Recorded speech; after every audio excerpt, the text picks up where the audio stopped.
સુરેન્દ્રનગરની વાત કરીએ તો સુરેન્દ્રનગરના બાકરથળીથી લટુડાને જોડતા પુલના નિર્માણ કામમાં નબળી કામગીરીના આક્ષેપો સામે આવ્યા. અંદાજે 60 લાખ રૂપિયાના ખર્ચે બનેલા આ પુલનું કામ પૂર્ણ થયાના ગણતરીના મહિનાઓમાં સિમેન્ટ કોન્ક્રીટના પોપડા ઉખડવા લાગ્યા. નવા બનેલા પુલ પર તિરાડો પણ જોવા મળતા કામગીરીની ગુણવત્તા સામે સવાલો ઉઠી રહ્યા છે.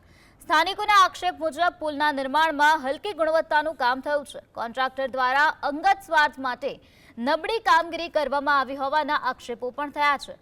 આ સમગ્ર મામલે જવાબદાર કોન્ટ્રાક્ટ એજન્સી સામે કાર્યવાહી કરવાની માંગ ઉઠી છે.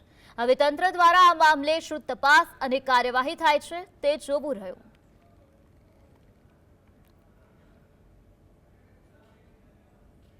બાકરથળી ગામથી લટુડા ગામ તરફ જતા રસ્તા ઉપર તંત્ર દ્વારા બ્રિજ બનાવવામાં આવ્યો, પરંતુ આ બ્રિજનું લોકાર્પણ કર્યા પછી ગણતરીના મહિનાઓમાં તૂટી જવા પામ્યો છે.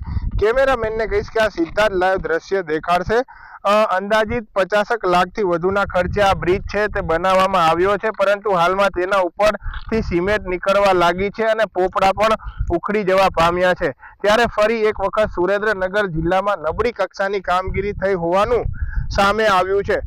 ખાસ કરીને લટુડા તેમજ આજુબાજુના જે બાકરથળી ગામના લોકો છે તે આ પુલ ઉપરથી રોજ પસાર થતા હોય છે, ત્યારે આ પુલમાં ગાબડાઓ પણ પડી ગયા છે અને તિરાડો પણ પડવા લાગી છે.